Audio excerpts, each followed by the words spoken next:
જય જવાન જય કિસાન। આજે ખેડૂત ઉપર ખૂબ અત્યાચાર થઈ ગયો છે, ત્યારે ખેડૂતની જમીન ઉપર હાઈ પાવરની લાઈનો પસાર થાય છે, જે આપણી જમીન ઉપર થાંભલાઓ આવે છે। હવે આપણે દરેક ખેડૂતને એક થવાનો સમય આવી ગયો છે આપણી જમીન માટે। આમ તો ખેડૂતને કાયમ અન્યાય થયો છે। ખેડૂતને જગતનો તાત કહેવાય, જગતનો બાપ કહેવાય, ધરતીપુત્ર કહેવાય અને એને અન્નદાતા કહેવાય। આ ખેડૂત સિવાય કોઈના બાપની તાકાત નથી કે આ કોઈના પેટનો ખાડો ભરી શકે। આ ખેડૂત આખી દુનિયાના પેટના ખાડાને ભરે છે, પેટ ભરે છે। આ તમામના પેટ ભરનાર આ ખેડૂત અન્નદાતા જેને કહેવામાં આવે છે, એવો ખેડૂત। અને એની જમીન ઉપર જ્યારે થાંભલા ખોડાય ત્યારે કોઈ કરતાં કોઈ અધિકારી, કોઈ રાજકારણીઓ કે કોઈ ખેડૂતને સપોર્ટ નથી કરતા। આપણો દેશ ત્યારે જ આગળ આવશે કે જ્યારે આ ખેડૂતને, ધરતીપુત્રને સપોર્ટ કરશે। હું તો અહીંયા લગી કહું છું કે આ જે અદાણી અંબાણીને જે સિક્યુરિટી મળે છે ને, એના બંગલે સિક્યુરિટી હોય, એની ગાડીમાં સિક્યુરિટી હોય, તો આ ખેડૂતને એકને તમારે આ સરકાર પાસે મારી માંગ છે કે એક ખેડૂતને તમારે સિક્યુરિટી આપવી જોઈએ કે જેનું રક્ષણ કરી શકે। આ ખેડૂત જો ગરીબમાં ગરીબના પેટ ભરતો હોય, અમીરોમાં અમીર ગમે એવો માણસ હોય ને, એનું પેટ ભરવા માટે આ ખેડૂત જોઈ, આ જગતનો તાત જોઈ, આ જગતનો બાપ જોઈ। તો અત્યારે જે ખેડૂત એક થવાનો સમય આવી ગયો છે, નાત જાત ભેદભાવ બધું ભૂલી જાજો।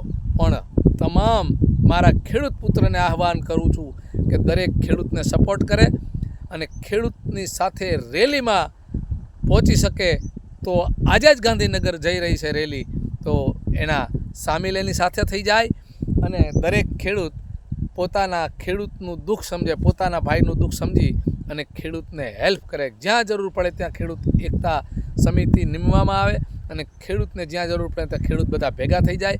અને આ જે વીજ લાઇન, આ થાંભલાઓ અદાણી કંપની ખોળી રહી છે, એ આપણા હૃદય ઉપર ખોળી રહી છે, ખેડૂતના હૃદય ઉપર ખોળી રહી છે, જગતના તાતના હૃદય ઉપર આ થાંભલા ખોળાય છે અને જગતના તાતની મા ઉપર આ થાંભલા ખોળાય છે। આ ધરતી આપણી માતા છે, એ ભૂલવું ન જોઈએ। આ ધરતી ઉપર ખોળાય ને, એ આપણી મા ઉપર ખોળાય છે, આપણા હૃદય ઉપર ખોળાય છે। અને એટલે જ કવિએ કીધું છે, ધનિકો કો કાર ઓર કોઠી યાદ આતી હૈ, નિર્ધન કો લંગોટી યાદ આતી હૈ, જબ ભૂખ લગતી હૈ ને તબ રોટી યાદ આતી હૈ। કિસાન એક થઈ જાઓ, ખેડૂત એક થઈ જાઓ અને આ સરકાર સામે લડી લ્યો અને આ સરકાર આપણને સંતોષકારક ભાવ મળે અને આપણી જમીનનું પૂરું આપણને વળતર મળે। હું તમામ ખેડૂતને સાથ સહકાર આપે એવી નમ્ર અરજ કરું છું। અને દરેક ખેડૂત, હિન્દુ મુસ્લિમ જે હોય તે બધું ભૂલી જાઓ, પણ ખેડૂત ધર્મ તરીકે, ખેડૂત પુત્ર તરીકે તમે એક થઈ અને ખેડૂતને સપોર્ટ કરો। ખેડૂતની જ્યાં મિટિંગ હોય ત્યાં હાજરી આપો, જ્યાં ખેડૂતને કોઈ પણ તકલીફ થાય ત્યાં ખેડૂત પુત્ર ભાઈ તરીકે હાજર થઈ જાય, આવી મારી નમ્ર અરજ છે।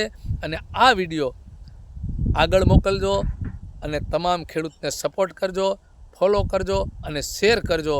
જય જવાન જય કિસાન।